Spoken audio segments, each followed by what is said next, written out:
not have its roots or origins in Europe.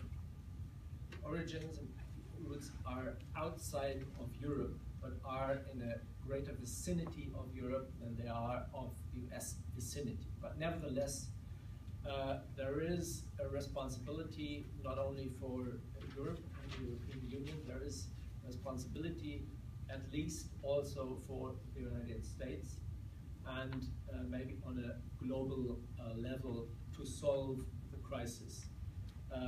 What we see in Europe is only a fraction of roughly 60 million people, according to the United Nations High Commissioner on Refugees, who are on the march at the time. So only a fraction concerns Europe. But this fraction is large enough in the case of Germany alone. If we get 800,000 as is a realistic prediction for this year, 800,000 is 1% of our population, which would mean in American terms, United States taking in 3.5 million people in a year, which they haven't done.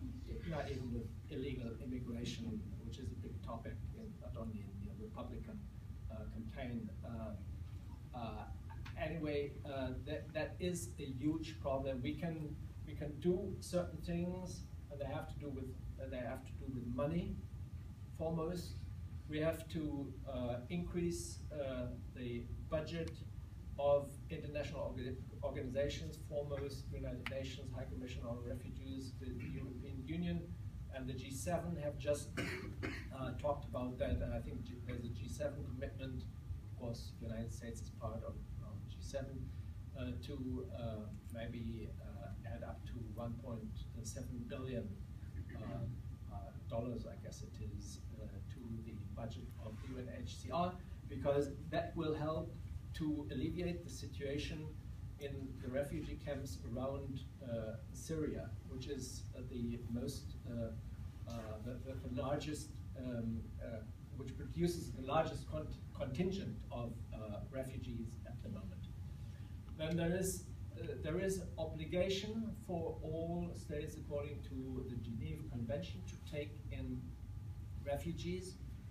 On the other hand, no country can be forced to take in refugees beyond its means, and every country has to protect also its own culture and people. My Chancellor, Angela Merkel, as you all read, has taken a very courageous decision. She has said we will be welcoming refugees. She wanted to set an example when she saw that there were very bad situations in neighboring European countries. And so, coming back to Facebook, this maybe increased the push on Germany. She was certainly aware of that risk.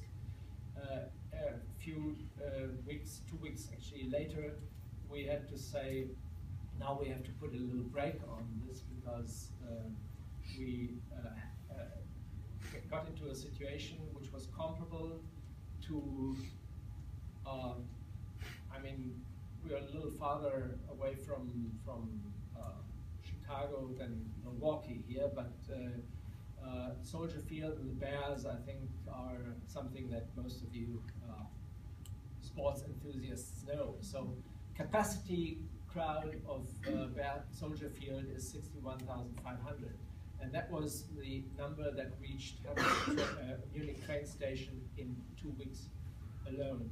And so if you compare the two scenarios, hundreds of thousands unticketed fans trying to watch a Bears game in Soldier Field, you have as a gatekeeper to then take very difficult decisions in order to prevent that people who are standing in the first lines are not trampled to death. Now then you have to open your gates, and then you have to close them again when you can. And the situation of Germany is like that of the Soldier Field immediately on land, but the tens of thousands of fans that might be trying to reach the stadium across Michigan Lake, you cannot build a fence, because if you build a